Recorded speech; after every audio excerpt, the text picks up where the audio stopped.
What do you think about this today then, mate? What's going on in your mind? First off, first things first, nice to see Brian trying his hardest to look a little bit respectable, putting on the glasses. It's nice to see. I'm trying to calm it down as much as possible. Nice to see him clean his act up. Yeah, I'm trying to be clever, but it's not working. It's not working, brother. And the complete opposite for you, Si. Let yourself go, growing the beard out. What's going on here? All right, have a look. Yeah, well, yeah. I need a haircut. Come on to batter me. Cheers, brother. How do we get rid of this guy? You can see it's been tough times. So I'm pretty like the only silver lining of the game is that there's still a studio there. You know, you haven't. We came out of that 1-0. There's a lot of holes here. There's a lot of holes. But yeah, the dudes are gonna have to get more better. What's it? Insurance if they're gonna keep having it on. Just better quality studio. I think it's very. Yeah, it needs to be improved. It's got to be Cypress. The studio's got to be Cypress. That's what it is. Strengthened. Brains, what have you got to say? What are you want to talk about today regarding today's performance or whatever? Got a few points, but it's a lot to do with, like, you know, reaction and kind of expectation. You know, like, I love Adam, and it's cool that he was trying to put, like, positive spins on things. But one of the things he said there was the proof of how bad things are. Like he was saying, you know, like I can't put all things down to, you know, Levy's done some good things and stuff. But the thing that damned almost everything he said was one of the most depressing and negative statements was he said, we were destined to lose today. Destined to lose against one of your big rivals. Now, obviously, as hardcore fans, you know, people who have been into Spurs for years, we know that. Like, we know that we are leagues away from Chelsea. But the reason we know why is because our owners have not invested in the squad. So how can you go? Of course, we can't go in and compete against one of our biggest rivals. Of course we can't, because we haven't invested. Also, not just that we haven't invested,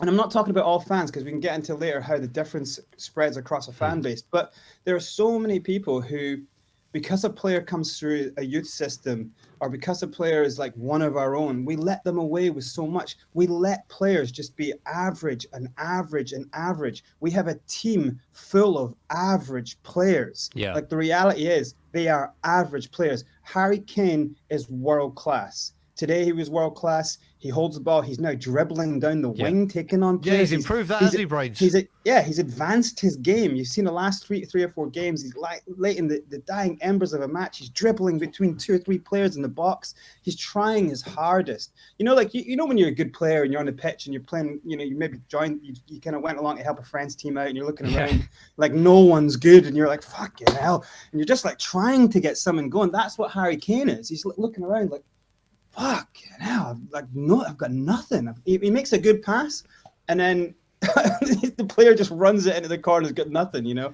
So it's hard. I feel so sorry for Harry Kane that he's still stuck in a team that has nothing good around him. And Dyer came in and was good, but he still got his legs strapped in. So we're rushing players like that back because we know. You look at that lineup today, and it's just like, what the fuck? You must be. If you have any empathy in your heart, you have to be sitting there thinking about Conte, going, "What the fuck is this guy having to deal with?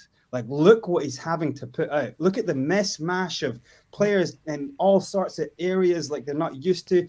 Tanganga has basically created 4 goals against us in the last 3 or 4 games." It's just like, and as soon as you say there, as soon as you put it out and you're around any players, any fans who are all like loyalist fans type thing, all they want to do is go, no, he's one of our own though. Come on, you know. And it's like, fuck that. I want us to. Bringing in 2 or 3 players isn't enough. I want almost all of the team out and every single position an increase. So when I'm talking about players and buying players, I'm like you guys, like we're completely in the kind of fantasy world. We're completely in the fantasy world. We look at someone like Dybala, who should be easy for us to get right now. We should just walk and get him right now. We can't get him. Oh, but Dybala's too big a name, too great a player. It's like, dude, this is what we are. We can't even get a player who's out of contract who wants to come. We can't even get that. So it's very hard. It is extremely hard. If you've been watching this team as long as I have and as long as you boys have, it's extremely hard to know what's going on with this club and have any kind of positivity. You know what I mean? That, like, I'll leave it at that point just now, but what do you guys think of that? So first of all, just before we come on to it, we've got a super chat here from George. Love the positivity, but not sure about blaming today's performance on a bad hoodoo. Usually teams with poor quality on the pitch have bad hoodoo, which is the point. But Brains, getting to where you are, like you said, and I want to use Dybala as a pure example, because when we were linked with him a couple of years ago, I was in Toronto and I was monitoring that like a hawk, and we went for him 6 weeks before the deadline was about to go. And obviously his image rights, which aren't a problem now, were the stumbling block, 14 million. Yeah. Then Manchester United tried to get it done with Lukaku going the other direction. Again, this fell through. Yeah. Then what we did is on the last day of the deadline, on deadline day, and I'm waiting for the story to come, and it will come, at the 11th hour, we said we're going for Dybala again, knowing that we ain't getting the personal rights done, knowing this deal is going to take days, and it didn't go through. And it's like, oh, yeah, we tried, and it fell through. Spurs fans in the chat and everything may remember, I know George, you will, there was years and years ago, when we had Berbatov, we went out 4-0 to Fulham in the FA Cup. We got battered. We put in a bid for Sergio Aguero, Giuseppe Rossi, Andy Carroll, and another striker, all on deadline day, way below market value, knowing that they won't come. Dybala now is doable. 6 months of his contract left. The image rights aren't a problem. It's a huge name to get in and will be a great addition to the squad. But it's like you said, it will happen again. It will happen again. And this is what it's always, and I've said it's quantity over quality. And this is what happens. And what you were saying, Braves, was exactly what I've been saying. Listen, Conte made some... People were saying he made some errors today in the selection. Maybe he did. Maybe he did. But it's because he's down to the bare bones. It's because he's down to the bare bones. There's no quality. He's trying anything. He's trying anything. It's like, fuck me. What, try anything. Do you know what I mean? He's about 20 minutes from just fucking kitting up himself. Like, who's got boots? Give him fucking boots. You know what I mean? He's just like, it's insane. Like, if I was him, I'd be looking at going that some of these dudes aren't even footballers yet. You know, like they're awful. What are you doing? You know, we're in a win-win situation. I said this when Conte walked through the door, because he can do wonders and we do well, fantastic. But if he doesn't, hopefully majority of the rest of the fan base realise that we had another top-class manager. Whatever people think of Jose, whatever, I still think the players and a lot of things at Tottenham let him down. But we've then got Conte in, and if he gets sacked, it's going to be like, well, what on earth is going on here? Like, there's no excuse. There's no excuse whatsoever. But Conte is now in a beautiful position where he can have these like great... I love the post conferences that he has after losses and stuff, or a draw, because it's like we all know this, and finally someone's got the audacity to speak publicly about it, knowing that if he gets sacked, the fans are going to go mental and he's going to get a payout. But if he doesn't get sacked and he gets like a bit of an earful, he's going to get hopefully some money out of it. So the fact of the matter is, whether he walks or not, or this continues, he's still getting paid. He could walk in February by getting sacked. We'll go absolutely ballistic, as I'm sure definitely Brian would, obviously. But like, it's like, we're in a win-win with him. I've always said that. And I think now the Chelsea game, if that's what he was saying after the game, and it's very similar to the comments he made a few weeks ago, it's just like, this isn't good enough, basically. We need investment, like hurry it up. There's just no excuse for this anymore. And I don't want to see just one player in this January. Like I said, it's not like I'm playing a game of FIFA and I just want to tick boxes to say we've signed someone. One, it needs to be an absolutely priority signing and a priority position and quality. But two, it's just like the aspect of like some ambition. The ambition of like the fact, I'm just looking at the table now. If we win against Southampton, we get the 3 points obviously, and we're back up to 4th straight away. But these teams around us are very in a similar position to us. very Yeah. average looking, a mess, no consistency. So why on earth would we not want to guarantee some Champions League football, get a guaranteed 40-60 million pound? I don't understand the logic of a businessman. You're talking about an investor and a man that supposedly knows business, who was missing out on transfers years ago, Grealish over 2-3 million, didn't think about the consequence of not getting Champions League and therefore missing out on another 50-60 million that we can then not put into the team. This is all the mentality I don't understand. But if we get the 3 points against Southampton, we're back and forth. But the aspect of this, we're on an international break. There is no excuse. These last 6 months of planning should have been done. The 1st of January, we should have been getting players in. There's no doubt about it. If we wanted to get Adam Traore, mate, we would have got him on the 1st of January. Okay. Yeah. Why would it be delayed any further other than the fact they're messing about with money again, right? So if we can get 2 or 3 players in, we cement fourth with some ambition to build on with Champions League football after this summer. The players who probably were going to go like KANE, for example, might actually go, oh, okay, I see some stability here and some actual growth pattern here. Yeah. And then we push on. We get better players. But if we don't do this, we're going to be topsy-turvy with 3 or 4 players in this 4th position. And I do not want to do another Thursday night season, mate. I've had enough of it. Conte's not here for you. Conte's not here for Europa Conference League. He's not here. And what people seem to be remembering is we had the whole Harry Kane saga in the summer. And Harry Kane's matched my ambition. Yeah. We went the huge way of getting Antonio Conte in, which is a huge step, don't get me wrong, to making him feel happy. Do you think if we don't get the right players in again and we don't get Champions League, Harry Kane's going to go, oh, it's okay, we're going to spend big this summer. It's all going to happen. Don't worry, I completely trust Daniel. We're going to this is the summer. It's this window isn't just to help Conte, it's to show Kane that yes, we're back in your ambition, and here we are, dude. 100%. Here's the thing. Like, if we end up like 6th, 7th, 8th, if we have to play fucking European Conference League, and Harry Kane doesn't go, I don't care what you fucking do. I'm either never playing football again or I'm leaving this club. Go fuck yourself. Like, if he doesn't do that, then he's insane. He's absolutely insane. I would want his family should like be getting him committed. Like, an intervention has to happen. It's like, dude, you're literally, him staying this season was literally putting his entire life. It was horrible to see, to be honest. It's really horrible. If you love him, I love him to death as a player. So when I was disgusted. When I was saying, like, look, if he wants to go, he should go, because I love him. I love him as a captain of the national team. I love him as has carried us. You have to feel sore in your heart if you want that player to stay when no one else is matching him. So bringing Conte in was like, all right, here they're trying to buy time. In this situation, what they do is, you were right. Like, 6 months. What's Paratici's job?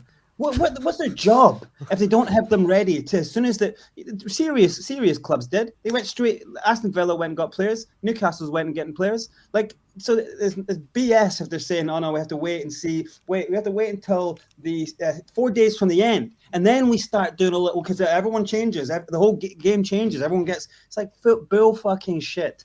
All they're doing is it's speculate to accumulate, but you cannot do that when you run a fear-based business. That's how an accountant's mind works. He does not care about the income, and he cares solely about his expenditure. And that's what they're watching. They built a stadium, and I swear to God, they built that stadium and they had it. They've got a rule fucking on their office walls saying we cannot do nothing until we're now back up to being like we're like the richest club in the fucking league or something. They have no idea for me how to make a football team, because you're right. I tell you what, if you get top 4, if you made sure that Kessie was going to be with us for the end of the season, if you made sure that someone like the Balakina get Adama to tighten up that right side, with what we could do with wing backs actually working hard, I don't care what anyone says about his finishing and his crossing. I guarantee you, with the players that he could link with, if he's going up and down that wing, we score a lot of goals. We also take the pressure, because he could then, if some games, if something does happen to Son, he can maybe go over there. He's tactical. He can play in different positions. So I think if you did get that, and if you just got one solid defender, let Tanganga go and become a stronger player. Why are we holding this kid? Let him go and become a stronger player. Let Gill go and become stronger. Let them go and build up. If we want to invest in their futures, let them go and become stronger men. Exactly. If we can do that, if we can get just 3-4 spinal players to strengthen up the team, so that Conte doesn't go, oh God, looking at his players going, Jesus fucking Christ, what do I do? I have to play with 6 in the back. If we can just get top 4, then you can get Vlahovic, because he's not coming to any team that is not playing Champions League. It's just not happening. If you get top 4, Vlahovic could come. But here's one of the big things I want to chat to you guys about, and it's got a lot to do with the fan base and how it's so hard for us to get things like, and for Brian, like banging his head against the wall trying to get things to change for this club and their company. The simple fact is, it's kind of like a band, all right? It's like you have passive fans of a band. You have the fans that are going to make a band big, a rock band big, are kind of like the everyone. The hardcore that believe in a band, they make a band do well for a certain amount of time, and then they kind of stick. The passive people are the ones who get angry when the guitarist leaves because he fucking, he can't tour, he can't actually work and make the band better, so the band kick him out. The passive fans don't understand that, because they wanted to look at a good-looking guy as a guitarist. So passive fans are there. They come to a band gig to enjoy a night of music, to enjoy the experience, to be with their friends. And if you see where I'm going with this metaphor, that's the metaphor of what fans are like in music. A lot of fans go to that stadium to have the beers and the best. We're in a stadium with the best bar in Europe, like it's the experience. A lot of them are also fans that are cultural fans. So they might say they've been fans for years and years and years because their families are, but they don't look at it like, why is my team doing shit? Like, what the fuck is wrong with, they don't look at it like that. They're like, let's go every now and then to the stadium with our friends. Look at the lights, selfies, it's the experience.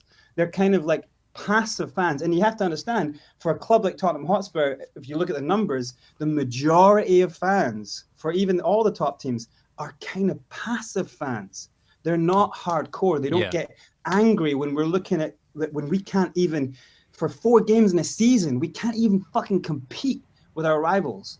And that drives us angry to the point of like wanting to break things. But with the passive fans, it doesn't. And so for other fans, you have fans who are like just really, really into the team, but they probably haven't experienced this amount of pain for this amount of time as Spurs fans. And the pain I'm talking about is lack of trophies, lack of competing, lack of being at the top echelon of the sport, which we know as a club, we know we have the facilities, we know that we should be.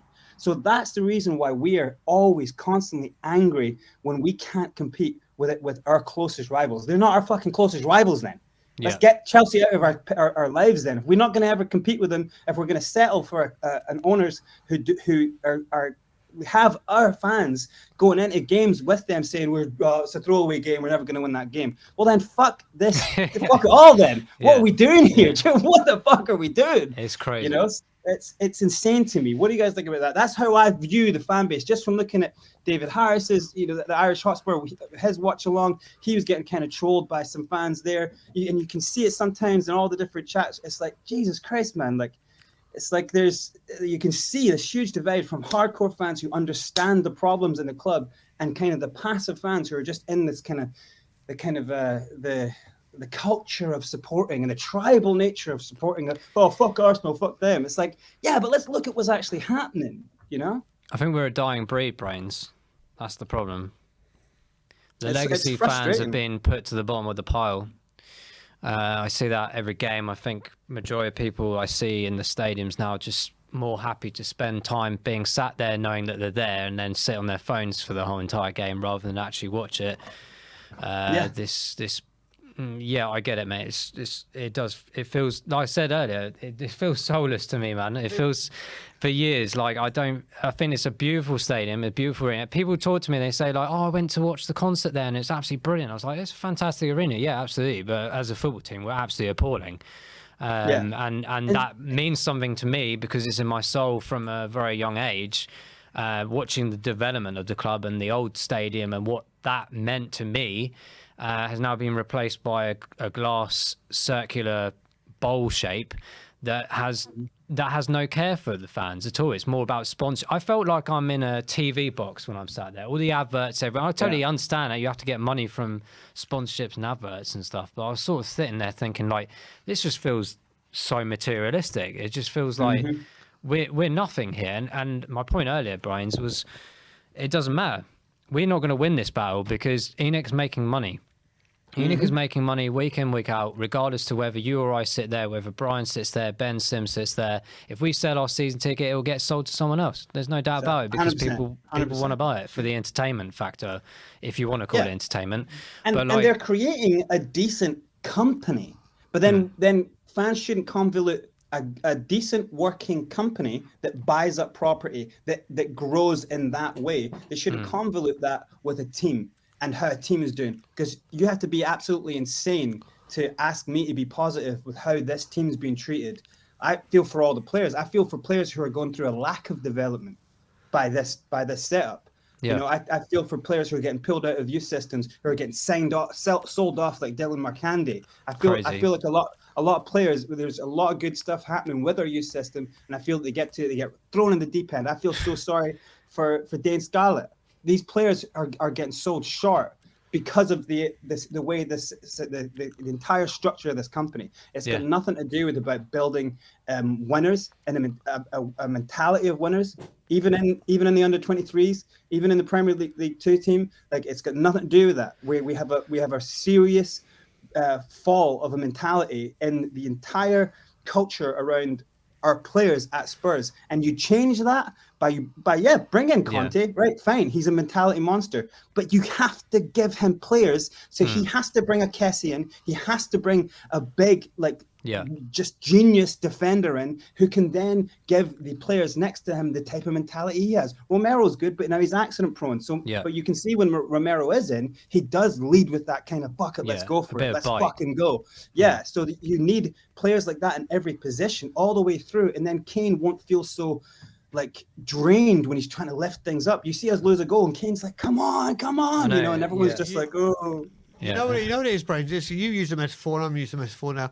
You know, where if you're a guy or a girl, you go to a club and you meet a smoking hot girl or a smoking hot guy, and they look beautiful, but then you get to know their personality and they're horrible people. And the next time you see them, they just don't look the same. That breathtaking beauty has been taken away. That's what that stadium is. That's what our football stadium is. There used to be something there that glimmered and shined so brightly and resembled so much for us Spurs fans. It may not look as beautiful as what our new stadium does, but it meant something. It stood for something. It represented something. Yeah, 100%. It's gone now.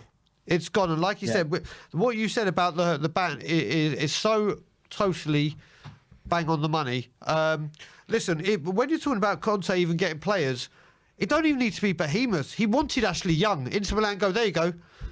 He's 35, there's no sell-on fee. That I want Ashley Young. I need a left-back in, or whatever position he was playing. Knows what he's doing. To fill that spot. Ashley Young can do a job for me. Trust. Exactly. Get this guy in. We need to stop. I don't care if we sign 3 30-year-olds or 31-year-olds. If Conte wants them and they're experienced and have seen it, done it, and can walk into that changing room, walk into that training ground and say, guys, look at this. I've won this. I've done this. Bring those players in. I'm not asking Levy and Edict to go spend 300 million. I know we're not going to spend it. I don't expect that. Yeah, if he wants Perisic, give him Perisic. You know what I mean? Exactly. He obviously wants him for a reason. You know exactly. Get him. If Conte says, I can do things with this player, get him that player. It's not rocket science. It's just got to the point, like I said, I mean, the band metaphor is fantastic.